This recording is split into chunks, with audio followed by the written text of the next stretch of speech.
for being here and listening to our stories.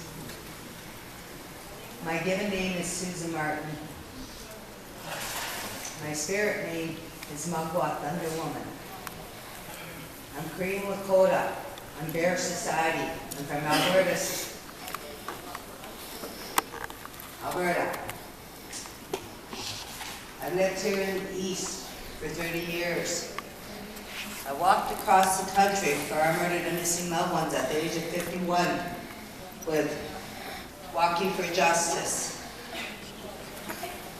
I am a mother of 4 lost children.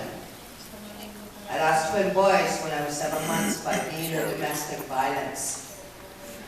I lost a 3-year-old on she was born November 13th, 1979, and she died December 5th, 1976 and 1979. You have to forgive me. I've been on Victoria Island in a sacred ceremony for our murdered and missing loved ones. This isn't just about my child. This is about all our family members right across this land. Right across this land. One life is too many. My daughter, Terry Ann Daphne, was murdered in domestic violence on April 29, 2002 in Calgary, Alberta, leaving 3 small children behind. We need a change with the police system, the police lying to the family members, the police not dealing with the family members. As a family, I'm grateful and blessed that my family is still together, that my marriage is still together, and that I have a strong husband who stands behind me and supports me in all that I do, because this walk isn't easy. Taking a step in these moccasins is not easy. You're looking at the experts in here. This mother and this father came down to me on Victoria Island. I know what stages they're in because I walked that step. I've been walking these shoes for a long, long time. Breaks my heart. When I hear another one got missing, another one got murdered. The fathers are hurting as much as the mothers are too. And that means healing. We all need healing. That sacred fire on Victoria Island has been burning for 7.5 months. I have another, Kokum, who's been down there 4.5 months with me, walking the walk, taking care of the fires, daily southward, as a family member. This isn't just about my child. This is about each and every one of us. Here, my sister Bernie Williams, my sister Gladys, Radek, Niisha. You have to forgive me, I am tired. I did not sleep last night. I haven't slept for the last 2 days. Because when we do this, like Bernadette says, and like Lori says, it takes a toll on us. Because we relive tragedy. What I'd like to see is our justice system changed. As a mother, I have no rights to my murdered daughter. Just because she's married doesn't mean that I stop being a mother, or that her dad stopped being a father, or that her sister stopped being a sister. We never get our loved ones back. And then, unfortunately, some of these perpetrators can't be changed, and they get a slap on the wrist. I've heard, oh, they've been molested, they've been raped, they've been abused. Well, guess what? I was molested as a child. I was raped. I was beat. Same with my husband. You know the difference between right and wrong because you know the right road in life when you become a certain age. Another thing I'd like to see, these people that take our loved one's life, the families are already in hell. The families are drugged through hell because of the defense lawyers. I don't ever want to hear a police officer call our men, our women, and our children Oh, they lived a high life risk style. That person has a name. That person has a family member. They died a horrific death. I want to see that changed. I also want to see grandparents' rights back. I have no grandparents' right. I only got to see my grandbabies twice since she's been murdered. That needs to change. When you're cleared of a homicide and being a suspect, where's our rights as the parents? I've been at this for a long time, too long. And you have heard me, Caroline.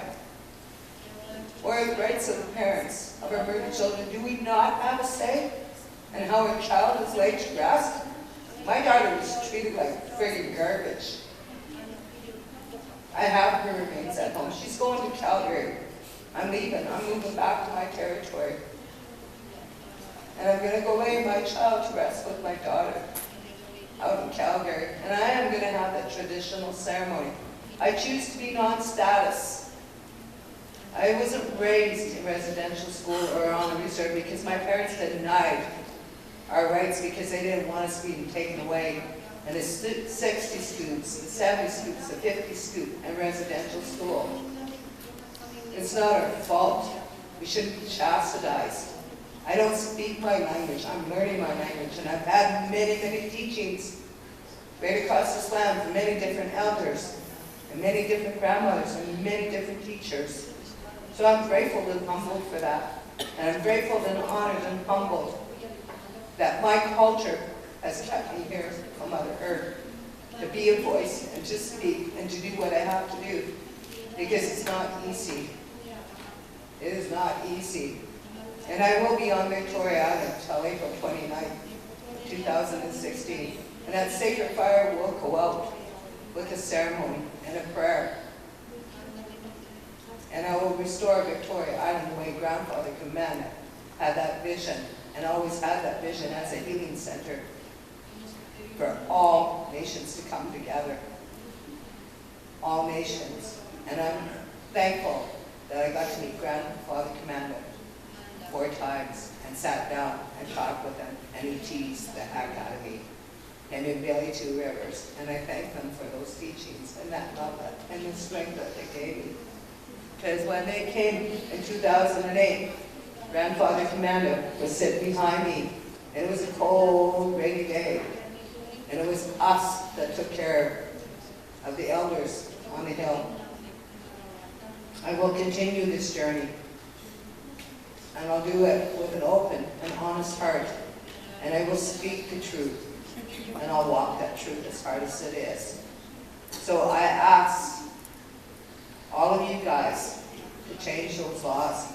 Make it better. Make it better, especially for the children that are left behind. Those children have a voice. And right now their voices aren't being heard. And our children are dying in care. They're being murdered in care. When is it going to stop? When is it going to stop? I don't want to see another mother or father feeling what I feel. I don't want another sister or brother to feel what my girls feel, what I have left of my family, or my grandbabies. My grandbabies don't even know their auntie, they only know her by stories, and they walk and they talk about her. My grandbabies don't even know their mom. That's sad. That's very sad, because not only did we lose Terry, we lost 3 other family members. And it was Terry's 3 children. That needs to change, so I'm begging you, Joey, help me change those laws. I'm begging you, Carolyn Radek, help me change those laws. Help us do it the right way. And the families should be in charge. And police accountability. There needs to be family members that are healthy and well and strong to make those police officers accountable. Because if we did a crime, our asses would, and I'm going to say it, and forgive me, Creator, our asses would be grass and we'd be behind bars. They're no different. They're no different. So I will continue doing what I'm doing. probably until the day I die. And that's okay. That's okay, because I'll do it with a good heart and love and prayers to my ancestors guide me. And good, strong, healthy people and elders guide me all the way. They would.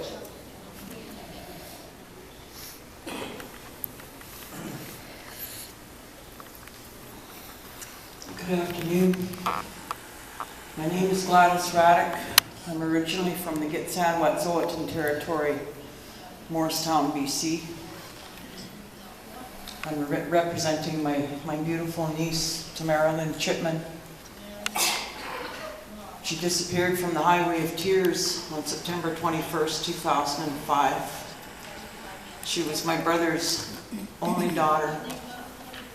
She was also a young mother of a 2.5-year-old boy when she disappeared. This September we celebrated 10 years of her being missing. I want to talk to you about the Highway of Tears. I want to talk to you about the recommendations that we made, the families made at the 2006 symposium in British Columbia, Prince George, BC. And we walked into that symposium, and those families gathered 33 recommendations of things that we thought would help to protect our women along that stretch of highway from Prince George to Prince Rupert, BC. We tried to get the police involved. We tried to deal with them. What did they do? They threw everything out of proportion. I have the report that I carry with me faithfully. Right now in BC, we have a premier that has triple deleted our Freedom of Information Act for the Highway of Tears recommendations. I can say that we can be deleted, but we're not going to be defeated. We need to have the over 700 recommendations that our families have put together thus far for the last 20 years that we've been working and walking our walk in raising awareness about the missing and murdered women. You know now, as of yesterday, according to the RCMP numbers, there was another 22 added yesterday to this list of missing and murdered Indigenous women. That puts it up to 1,203. What do we do about these? Do we let them sit on a shelf?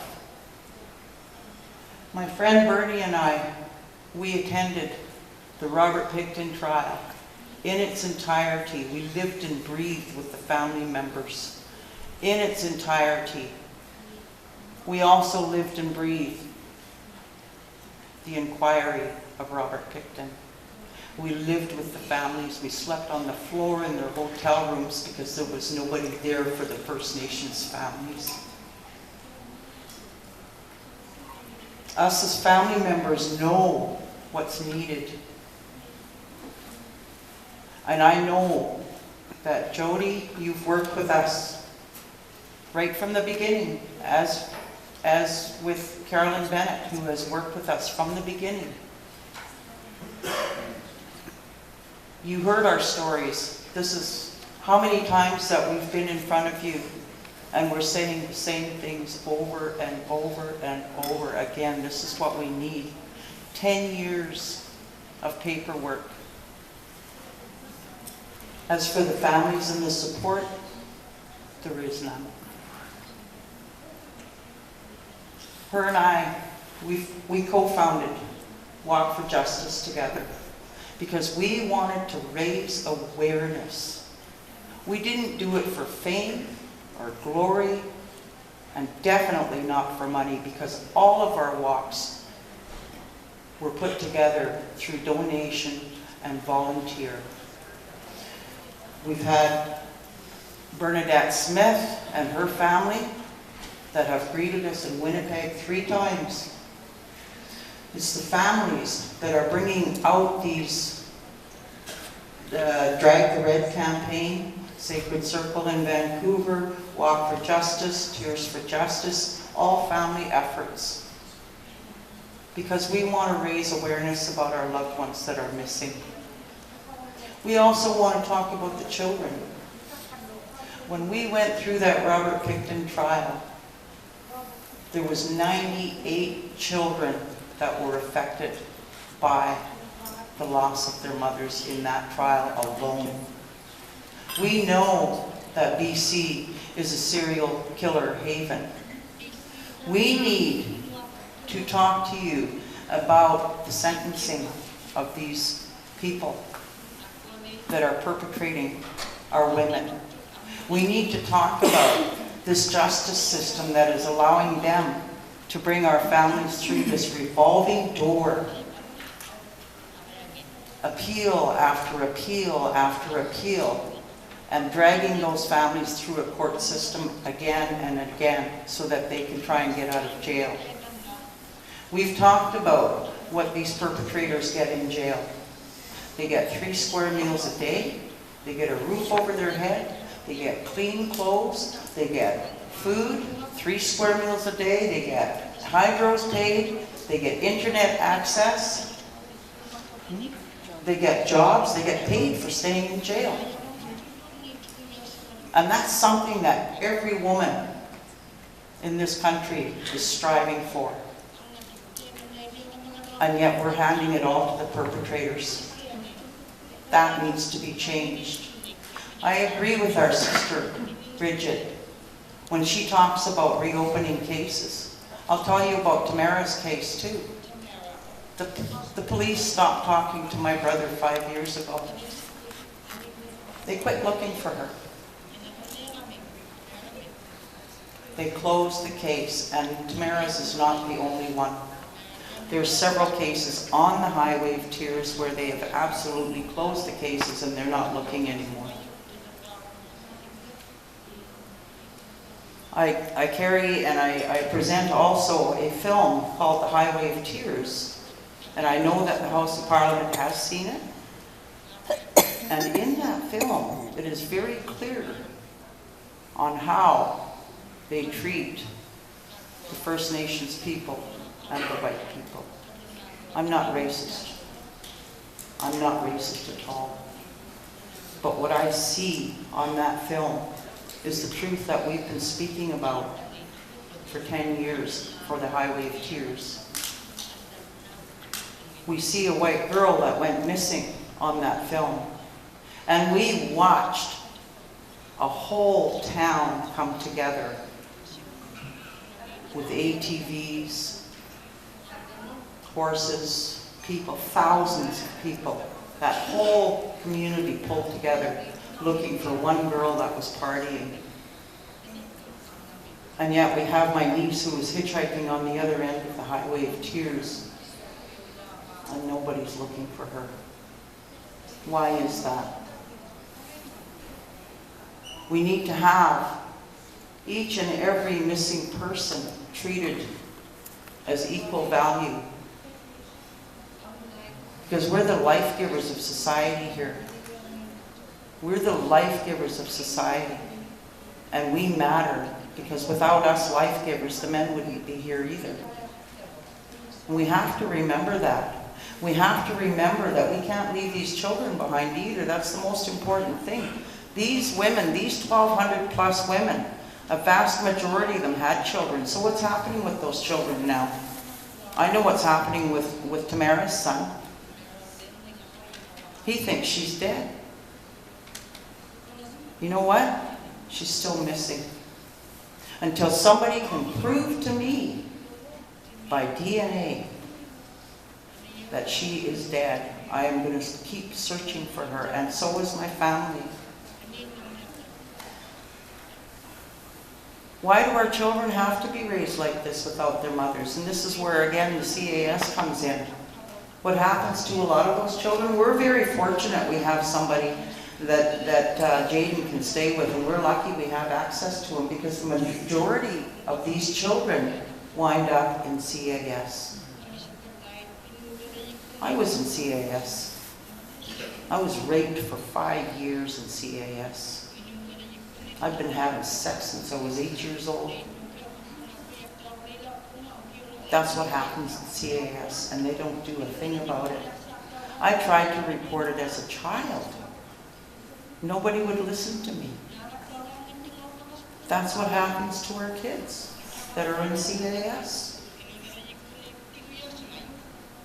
I think about the work that we have done, the groundwork that we have done for this public inquiry, and I will never forget the day Bernie phoned me on my cell phone when I was driving here, and we sat and we listened to your speech, Jody, and we cried. We were so happy because we knew the two of you, and we knew that the both of you have been there with us family members right from the beginning. And we know and we have a little bit of hope. I'm not going to say that I have all kinds of hope because we've got 525 years of history behind us of being eradicated. But with you two at the helm, we have a little bit of hope, and I want to thank you for that. And thank you for voting for those positions for us. Thank you for listening to us all these years. What we want to see happen in this inquiry is we want to prevent violence against women. And you can start. You can start by starting to implement all of these recommendations. As we said earlier, implement these recommendations now. We can't wait till this inquiry to be over. How many more women are going to go missing and murdered? I know today, when I go on my Facebook page, I get at least 3 or 4 every single day that are going missing or being murdered. And the thing that really bothers me about the whole thing is that these women, especially our Indigenous women, are going missing in their childbearing years. That's genocide. And I'm not afraid to say that word. And we cannot, at this time, afford to lose any more of our women. Let's talk about these suicides. We've had an epidemic of suicides in especially in the northern communities for many, many years. Could it be because these kids are being raised without their mothers? Could it be that that's what happened in their family? And these children are losing the will to live because of the horrible conditions and issues that we're dealing with. I'm sorry, I didn't mean to call us an issue, Lori, wherever you are. But the thing is, with all these recommendations, they all came from our hearts. Every one of them. We worked really hard, and we cried lots of tears at that symposium. And we're tired, and we don't have support. I work alone, but I want people to know that Tamara's still missing. I want people to know that there's well over 1,200 Tamaras that are missing. We have a database, and I'll let Bernie carry on with that. Bernie Williams and I have been working downtown East Side for many, many years, mopping up the blood of our women. We've taken politicians, we've taken chiefs and everything through the streets and through the alleys where the angels wouldn't even dare tread.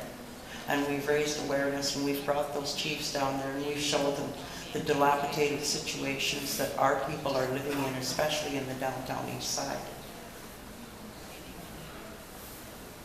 It's horrible down there, and you know what? Those conditions are getting worse and worse every day. And the ministries are very well aware of these things, and they're not doing anything about it. when I think about the Highway of Tears recommendations, they never even took off. It took them less than 2 years to let those recommendations fall to the wayside. So was that a waste of our time and a waste of our energy and a waste of our tears? That's what it feels like. And why is it that it's always the grassroots women and the family members that are making all these initiatives like Drag the Red?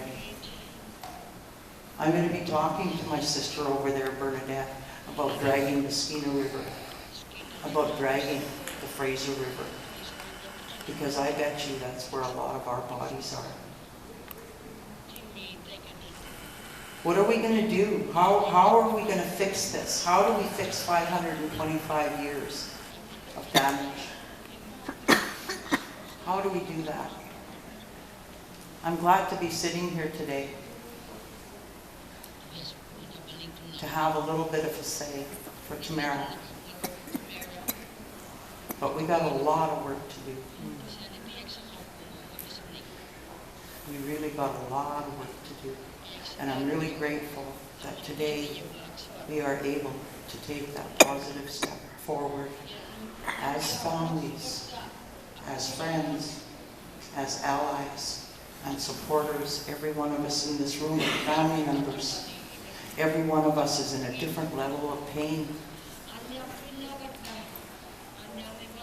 And I just hope and pray that this inquiry will be family inclusive.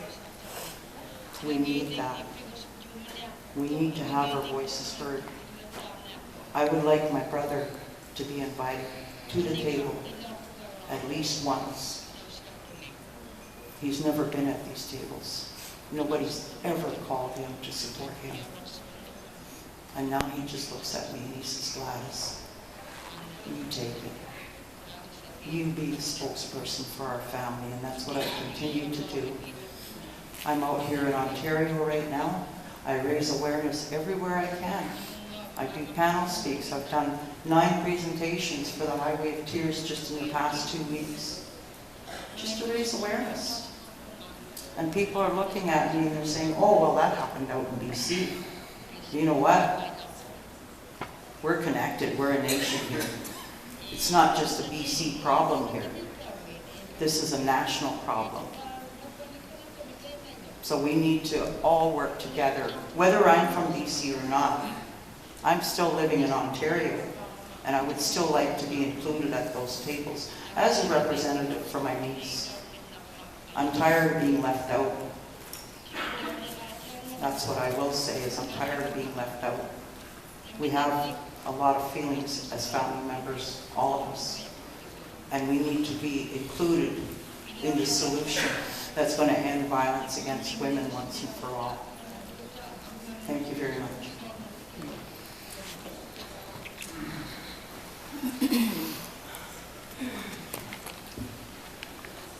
Well, yeah. My name is Kate Chad. I am from the house of Swingnonis. I'm a hereditary chief. I just received that name in August of this year. My grandmother, Naniawi Agnes, holds 2 chiefs' houses in my village in Hadigwai, and my father is Spaklian and Nuchanath. And my colonial name is Bernie Williams, and I'm one of the co-founders of Walk4Justice, but also a frontline worker. I want to also acknowledge the traditional land of the people here, beautiful Algonquin nation here that I had the pleasure of walking 93 days several times across Canada and to be welcomed here on this beautiful territory, but also to the elders.